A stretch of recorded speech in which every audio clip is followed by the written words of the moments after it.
Hello, everybody, and welcome back to another episode of Fan X Fiction. This is episode 2 of RWBY's A Man of Honor by That Guy Smoking a Pipe. As always, the IPs and characters and places in this episode belong to their rightful owners, the creators of RWBY and Rooster Teeth. We hope you guys enjoy this episode and future episodes that we have coming out. Now let's get to the story. Chapter 1. It started one night with a girl.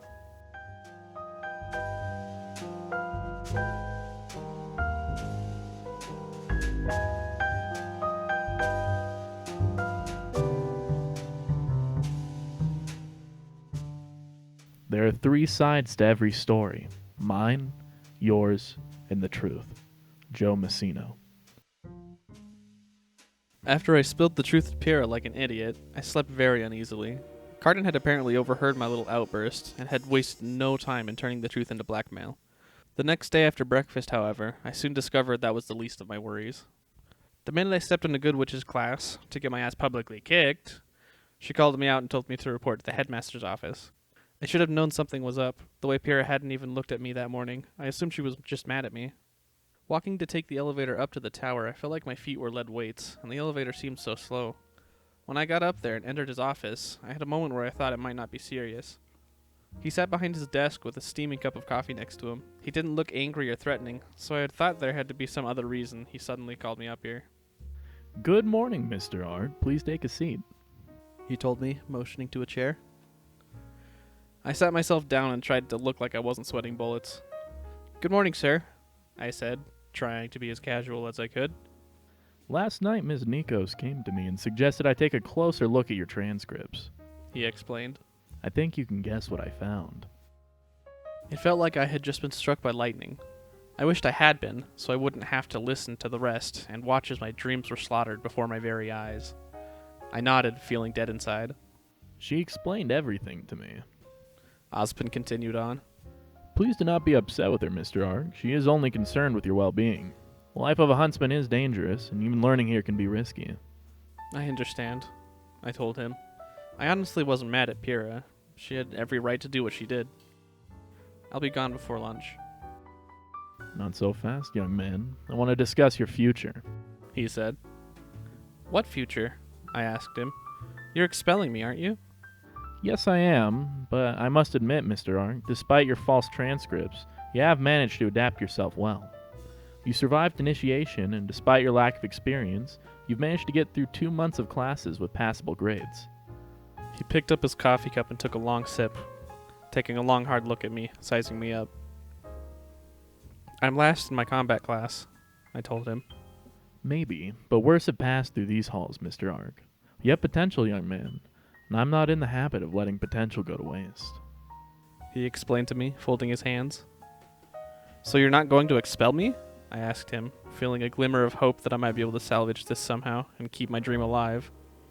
I'm afraid I must. But I have a proposition for you, Mr. Arc. I want to put your potential to use, and if things go according to plan, I could welcome you back to Beacon. Plenty of other students who go through my academy are self-taught, like your teammates Miss Valkyrie and Mr. Lai. If you can do this for me, Mr. Arc, I'll be sure to make your qualifications official, and I would happily welcome you back into Beacon. I felt like a starving man offered a juicy steak listening to this. You know me, I wanted to be a huntsman so bad for so long that I hardly even considered what Ozpin might be asking. Yes, I'll do whatever you want. I said it too fast. What is it? Ozpin stared at me. Are you sure you want to do this, Mr. Arc? I know you want to become a huntsman, but I warn you that what I'm asking you to do will not be easy, and will be extremely dangerous. I already went through initiation, I told him. I faced a Deathstalker and a crapload of other Grim. I'm willing to face danger for this. Being a huntsman is dangerous. I don't think I'd be much of one if I turned away right now. He smiled at me. Spoken like a true huntsman. So what do I need to do? I asked him. He folded his hands on his desk. I trust you've heard about the dust robberies that have been happening all over Vale. I nodded. Dust shops have been sacked, entire shipments have disappeared, and it's only getting worse. He explained to me. There are, of course, the rumors that the White Fang is responsible, but I believe they are being assisted by the city's organized criminals. So, what do you want me to do about that? I asked him. I'm not a cop or a detective. No, He agreed with me. but you showed yourself to be very skilled in deception, Mr. Ark. If Miss Nikos hadn't come to me, I wouldn't have assumed that you faked your way through my academy, and I think your skills there can be put to use. I want you to get close with these criminals, infiltrate their organization, and feed me information about the dust robberies. You want me to be a spy? I asked, finding the idea ridiculous. I had no idea what Ozpin was going to ask me to do, but that was probably the furthest thing in my mind. I have no idea how to be a criminal, I told him. You have no idea how to be a huntsman either. Ozpin explained to me. According to Miss Nikos, you did not even know what aura was when you began your initiation, yet you managed to get this far. Where would I even begin? I asked him. I can't just walk up to every thug I see on the street and ask them, "Hey, what do you know about all these dust robberies?" I'll stick out like a sore thumb. I'm not planning on sending you in blind, Mr. Ark. He explained to me.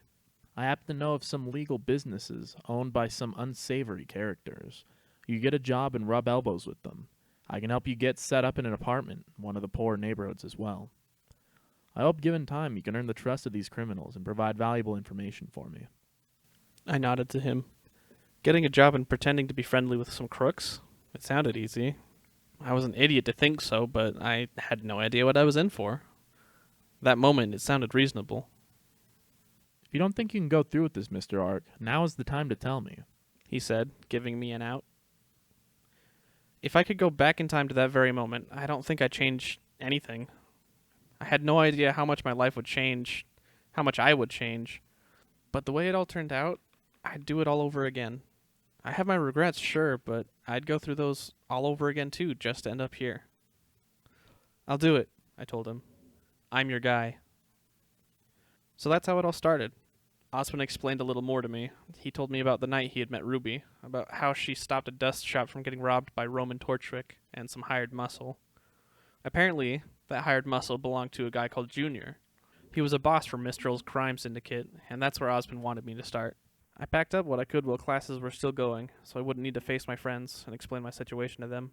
They weren't supposed to know about my mission. Ozpin had made it very clear that what I was going to do was to stay between the two of us. Plus, I didn't want to tell the rest of them that I had faked my way into Beacon. I was way too ashamed and too cowardly to go through with that. I never really had much with me to begin with. Mostly clothes, a few odds and ends, and crochet mores.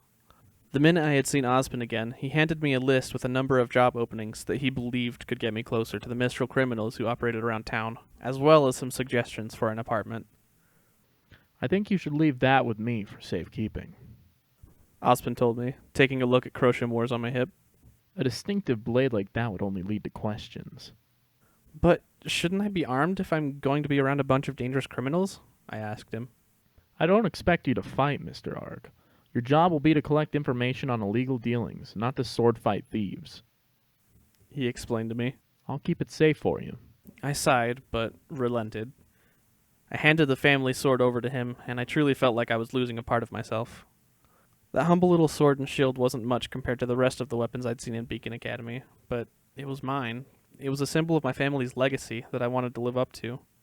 But a valuable antique sword wouldn't be helping me spy on a bunch of dust thieves. He also took my scroll. He didn't want to chance anyone seeing my contacts and knowing that I was friends with a bunch of academy students. He gave me 2 back, one for general use and the second was a cheap burner scroll. Ozpin told me to hide the burner in my apartment, and to only use it to contact him and make my reports on my findings and progress. He expected me to call every week.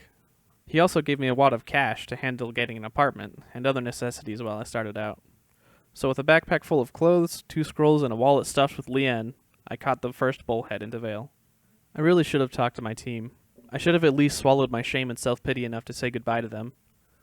I should have taken the chance to tell Pierre there were no hard feelings. I should have told Ren and Nora that I appreciated everything they did for me. I should have thanked RWBY for being such a good friend to me, but I was a coward, so instead I turned my back to all of them to chase my one hope of being a huntsman.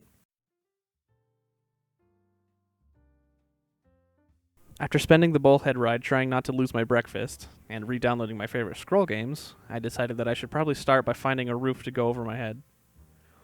I stopped for some fast food and walked into a Little Mistral, where Ozpin had suggested I look for apartments. Since Ozpin wanted me to get close to the Mistral mob, I guess he figured it'd be better if I lived as close as possible to them. I spent most of the afternoon walking from apartment to apartment. It got me somewhat better acquainted with the neighborhood walking around. I looked through the shops, finding more than a few thrift stores I could get stuff for my apartment. I noticed more than a few stands were selling what was most definitely fake or junk jewelry. Some guys were selling TVs out of the back of a van. I had never really gone to this part of Vale before. It was a little run down and dirty. Garbage was in the streets and the homeless took shelter in the alleyways. After going to maybe half a dozen different places, I actually managed to find a place. This super nice old lady from Mistral named Hannah put out an ad. She owned and lived above a laundromat and had a room she sublet to whoever would take it. The minute I walked in and explained I was looking for a place to live, she practically shoved me into the place. It was a cramped little studio apartment that looked so worn down that I almost considered trying my luck elsewhere and getting a motel for the night. But it wasn't like I was planning on actually living here for very long. This was just supposed to be temporary. And what's more, the previous occupant had left behind a mattress and a couch, so I was at least set with basic furniture. Hannah was thrilled when I handed over a cash for a month, along with the deposit, and that night she insisted I take some stir-fry she cooked up as a housewarming gift. The first thing I did was look for a place to hide the burner scroll Ozpin had given me. Looking around the place, I discovered that half the electrical outlets didn't even work, so I managed to remove the plastic cover off of one and hide the scroll in the wall, before moving the couch to cover it. I ate the food Hannah had given me, discovering that she was a pretty decent cook, and streamed some movies and played some games on my new scroll. I tried sleeping as best I could. The noise of the laundromat downstairs running at all hours, the streets, and the lumpy old mattress made comfort an impossibility, but I'm sure even a 5-star hotel wouldn't have been able to keep me from worrying about my mission. I hadn't really done anything, and I already felt out of my depth. It felt just like going through Beacon initiation all over again, except this time there wasn't Pyrrha to save me from falling to death, or to unlock my aura. I was going to go through this all alone, or at least, I thought I was. The first night of my mission I spent alone, thinking about how I was going to convince a bunch of criminals I was one of them. I decided that I was probably going to play things mostly honest. It had worked in Beacon before I spilled the truth out to Pyrrha. I wasn't going to pretend that I was some kind of hardened criminal. Anyone would be able to see through that. I decided that I'd just pretend that I moved to Vale and was down on my luck, and that I wasn't above breaking a few laws to get ahead. I sort of realized that in many ways that was, in fact, true. I'd just keep the truth of being an academy student to myself. The next day I woke up beat tired and decided to take my chances with the list of jobs Ozpin gave me. It wasn't a big list, but it kept me busy all day. Most of them involved working at some restaurants that juniors guys frequented, and others were things like pawn shops and some small stores that obviously were selling stolen goods at a discounted price. Hardly anything stuck. Ozpin should have realized that a white Vale teen showing up for a job in a Mistral-run neighborhood wasn't exactly going to be anybody's first pick. They wanted to hire others of their own kind, and no crook wants an outsider they never met or never heard of sticking around. As I came to learn, I was an outsider here. I was Gaijin, as some would call me, so my first day looking for a new job gave me nothing but rude glances and a lot of being turned down. More than a few suggested I go elsewhere to look for employment. Others I didn't even bother applying for since I had no skills. I didn't know the first thing about being a mechanic or repairing TVs. That was how I spent the last 4 days. Ozpin had given me more than enough money to cover another 2 months of rent and meals. I usually ate cheap fast food, and my prehistoric fridge became filled with leftovers. I bought a cheap microwave that I was more than certain had been stolen, but I wasn't about to argue with the price. I came to see that many of the things for sale in this neighborhood had been stolen at one point or another. It was how most people in Little Mistral put food on the table. On the 5th day after finishing some ramen from a stand, I decided to head over to another business Ozpin had listed, thinking that if it was a bust, I'd treat myself to a movie for a moral boost. See the new Spruce Willis flick and feel like a normal guy for an hour or two. It was a tiny little office with the sign simply reading Rickshaw Taxi Co. It looked well enough, and when I went inside I asked the guy working the front desk about the help wanted sign out front, and he just gave me a funny look before jerking his thumb to the door behind him. I opened the door and saw one of the biggest Mistral women I'd ever seen. She wore a black suit with a red tie. Her coat hung on a rack behind her, and I could see twin long-barreled revolvers resting in a pair of shoulder holsters. This was the first time I had actually shown up for a job and seen someone armed, and my first instinct was to make up an excuse and leave before I was considered a threat, and had to look down those revolver barrels. She was talking on the phone, but gave me one look before motioning for me to sit. I hadn't expected to see such a finely furnished office in this little run-down office for a cab company. I took my seat and looked around while listening to her half of the conversation over the phone. It wasn't anything special, she was only ordering pizza. Behind her on one wall, a red-bladed katana and wakizashi hung on a rack, and decorating her desk was a rusty old clawed hammer. I thought that was a strange form of decoration before I realized that a hardened criminal might have a ton of unconventional uses for a hammer. After giving the pizza place the address and making it painfully clear that she wanted extra mushrooms, she set the phone down and looked me up and down like a predator sizing up its prey. What do you want? She asked me, picking a pack of cigarettes up off the table and shaking one out and lighting it. I heard you were looking for cab drivers and I wanted to apply, I said, trying to repress my nervousness. She raised an eyebrow at me and took a drag off her cigarette. You want a job? She asked me. Here? I nodded. I need one, and I'm a hard worker, I told her, trying to give my best interview speech. So you're the Vale kid I heard about, she said, releasing a cloud of smoke over her desk that gently wafted my way. I felt like I had just been shot. I didn't even consider that word of me looking for a job in Little Mistral would be getting around. I felt like an idiot.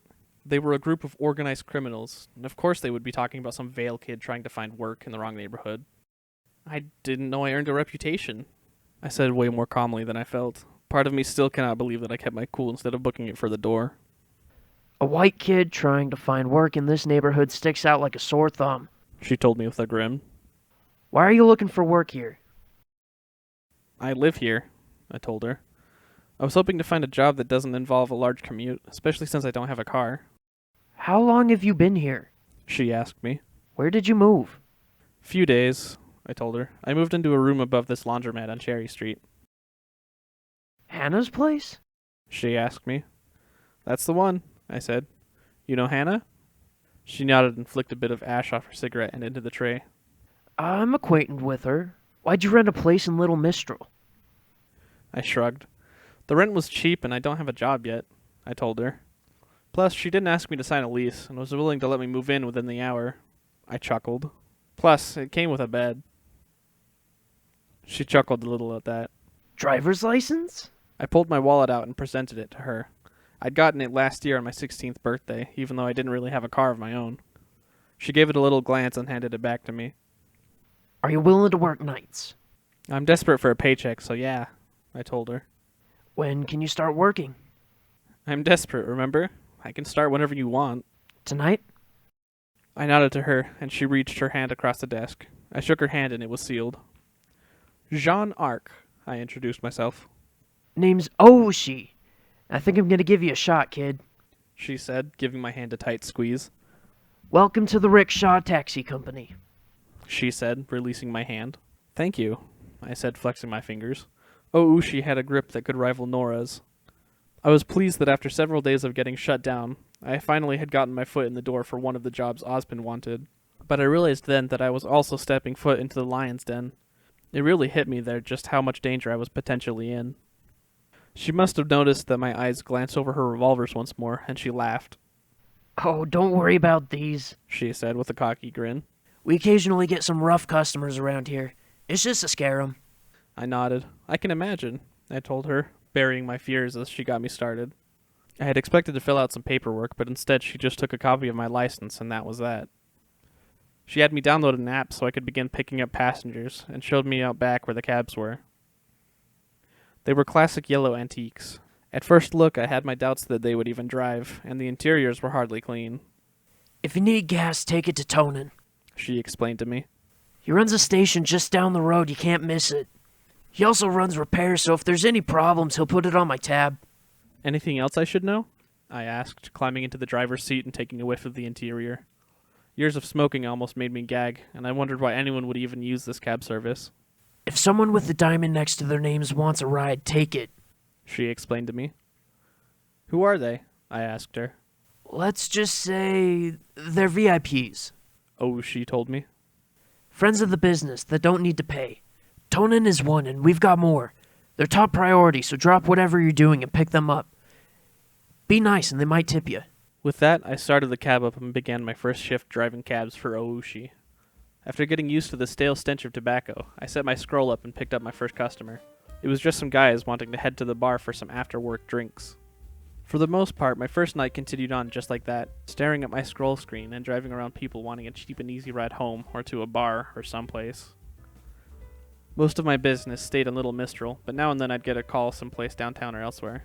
Thankfully, the app used GPS, or I would have been completely lost driving my way around. I stopped for some fast food, and as it got later and later, some coffee, so I could stay awake as I kept working past midnight. I started to understand why cab drivers were so cranky after dealing with some less than polite customers and several drunks that I worried would leave me with a mess to clean up. I felt like the world's dullest spy listening to this one drunk cry about how he embarrassed himself trying to pick up this girl at the bar. From the pickup lines he told me he used, I was surprised that he even considered the possibility of going home with anyone. I hated listening to it, but I was trying to come off as a good employee, and the app allowed them to rate me. It was 3 in the morning, and I only had a couple of hours left on my shift. I stopped at an old gas station to use the bathroom.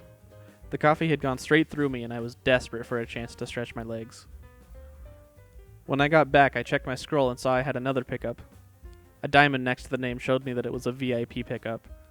The first one of the night, wanting a pickup downtown. I started the cab up and drove straight there, fearing that I would have to deal with some belligerent drunk who couldn't even enunciate his words and just babble at me. My worries eased, however, when I saw the scroll had led me to a nicer part of downtown. Some shopping district with windows displaying nice clothes that I'd have to bankrupt myself to buy. I reached my destination and parked alongside the curb next to the jewelry store. I waited for a little bit, scanning the empty streets and spotting no one. I had no idea what I was supposed to do, so I just waited. This was one of Oushi's VIPs after all, so losing my patience and leaving seemed out of the question. After maybe waiting 10 minutes, I saw her. A blonde woman in a fur coat stepped out of the alley, carrying a purse, walked briskly my way. My first question was, why was a woman like her going to take a ride in my dirty cab of all things? Her heels clicked on the concrete, and she opened the passenger door and slipped in sitting next to me. So far, all of my customers had chosen to ride in the back, and I was fine with that. "Evening, ma'am," I greeted, trying not to let the hours of fatigue sully my disposition. "Where to?" She didn't say a word. Instead, she pulled her scroll out and shined the bright screen in my face. "Drive," it said. "All right, but where are you going?" I asked her. The silence of the street was shattered as an alarm from the jewelry store erupted and made me jump. An electric siren echoed from inside the store and down the street. The woman shoved the brightly lit screen in my face for a second time to emphasize her point. "Drive." Not about to argue, I put the cab into gear and stepped on the gas.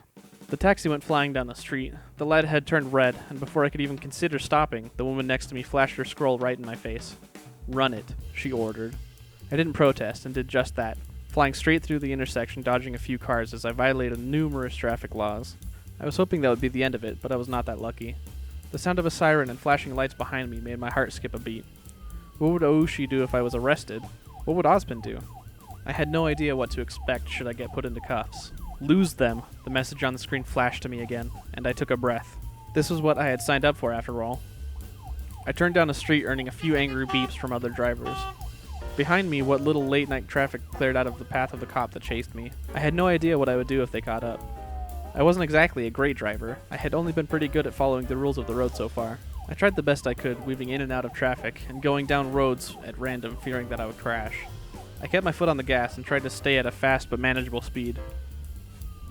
I wish I could say that I floored it and drove like a bat out of hell, but that was hardly the case. I only drove as fast as I needed to outrun the cop chasing me and to keep my motion sickness in check. Usually cars never got me too nauseous, but that night as I winded through the maze of streets, my stomach was practically doing backflips. It's a miracle that I didn't Ralph up my last meal. I was determined to leave the name Vomit Boy behind me. It was bad enough having one cop chase me, but as I passed a side street, a second rocketed out and almost T-boned me. I managed to swerve and avoid it and speed away for both to chase me. I have no idea how that rusty old cab managed to stay ahead of those two cops, but it did, and I tried every little trick my frantic brain could think of to keep them from gaining on me. The woman who had remained eerily quiet next to me showed me the screen once more and pointed. "Go down the alley," it ordered me. Trying not to slam into the side of the wall, I turned down as she told me to. As I sped down the narrow canyon between the two buildings, the car before me mysteriously began to change. It was as if another car was being formed over the cab, replacing it with some nicer gray sedan. I turned to the woman in the passenger seat and saw that she too was changing, the blonde facade disintegrating before me. It was clearly some form of semblance that was allowing her to form an illusion over the cab. The blonde in the fur coat disappeared before my eyes. It was like watching a mirror shatter and the pieces fall away, revealing a beautiful pink and brown-haired woman. Emerging from the alley in what now looked like a completely different car, she flashed the scroll once more telling me to stop the car. I pulled up to the side of the road and put it in park, just as the two cops emerged from the alley behind me. I was panicked. I was sure this wouldn't work, and those cops had gotten a look at me. I almost certainly had a guilty look on my face, but before the cops even got close, the girl next to me grabbed my face and pulled it close to hers. For a second, I stupidly thought she was going to kiss me. She pulled me close and held me a hair's breadth away from her own face. To anyone else, it probably looked like we were making out, and I quickly realized that was the point. My heart was hammering in my chest, both from having been in a high-speed chase and from the way this girl was holding me close. I stared into her eyes. One was a rich chocolate brown, and the other was an intriguing shade of pink. Despite everything that was going on, despite the lights of the cop cars casting shadows in the interior, and knowing that if they recognized me, this was over, I actually got distracted looking into her eyes. There was a curious intensity to her gaze, as if she was somehow looking through my soul with those mismatched eyes. It completely drew my attention. Her breath was sweet-smelling. Who had sweet breath? Somehow I calmed down, staring back into her fascinating eyes and taking in the look of her. By her allure, I somehow managed to find my cool and almost completely forgot about the cops outside. For a second, I was almost tempted to actually try kissing her, but I was sure that I wouldn't live to see the sunrise if I did. A knock came at the window, and she released my face. I turned to see a cop shining his light through the window. I rolled the window down and mustered up all the confidence I could. "Evening, officer," I greeted him.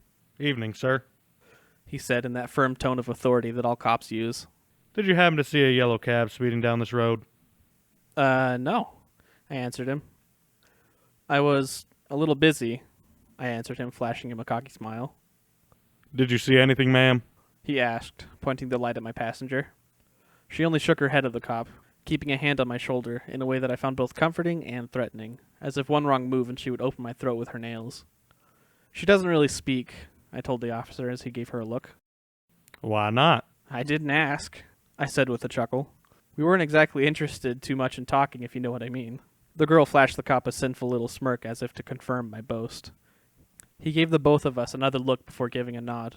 "Have a good night, you two. Drive safe and maybe think about finding a hotel room." I laughed. "Will do, officer." And with that, he got back into his squad car and left. I waited for him to leave before starting up the car and putting it in the drive. I released a breath I hadn't known I had been holding. The girl next to me crossed her arms beneath her breasts, wearing a satisfied smirk as we drove. She showed me her scroll, and the text told me to drive around a bit more just to be safe. I did so, and thankfully I didn't have to break any more traffic laws or run from cops. "Believe it or not, this is my first night driving," I said, trying to get a hold of my nerves. She didn't say anything, just gave me an approving look as I drove around randomly. "So what was that about?" I asked her, trying to make conversation. She reached down beneath her seat and pulled up the purse she had with her when she entered and opened it for me to see. Piles of jewelry and gemstones glittered from the streetlights outside. I was now officially an accomplice to a jewelry heist. I had just gotten this job hours ago, and I had already gotten into a chase with the cops and helped this woman rob a store. That's when it hit me that she's VIP clients were probably all criminals of some fashion. "Why did you call a cab for a getaway?" I asked her. "I'm not exactly used to outrunning cops." She typed away on her scroll for a second before showing me. "I didn't mean to trip the alarm," it read. "Oh," I said. She hadn't exactly been planning on gaining some attention from the cops. If things had gone right, she probably would have kept looking like that blonde she had disguised herself as, and had me take her away. She typed another message on her scroll. "You did good, though," she told me, giving me a wink. I wondered if her eyes had changed looking at her. I had sworn the left was pink and the right was brown, but it seems that they had switched. "Thanks," I told her with a nervous chuckle. I kept looking at her. I certainly looked afraid after everything, but she kept this aura of confidence and ease to her that was certainly alluring in its own way. I wanted to ask her a million questions, but I figured that too many questions to a thief would look bad, so I just kept driving until she told me the address she wanted me to drop her off at. I drove to the edge of town near the docks as she instructed me. I pulled up behind a warehouse and she got out. "Have a good night," I told her. She opened the purse and pulled a ring out. She tossed it to me, and I stumbled a bit before catching it.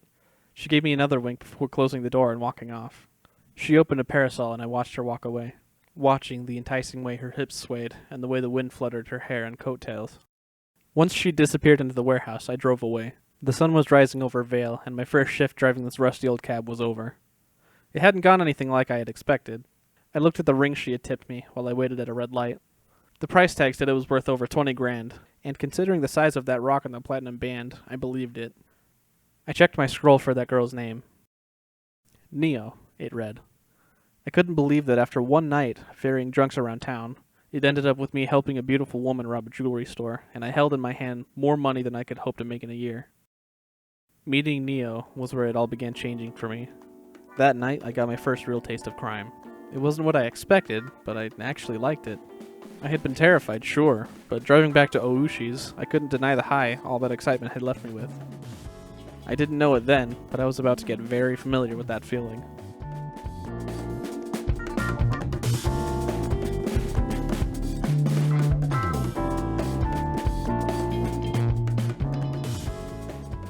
Thank you everybody for watching. This has been a dramatic reading of Chapter 1, It Started One Night with a Girl, of A Man of Honor by That Guy Smoking a Pipe.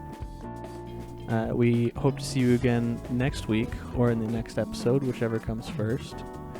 And thank you for sitting down and watching and listening to a story.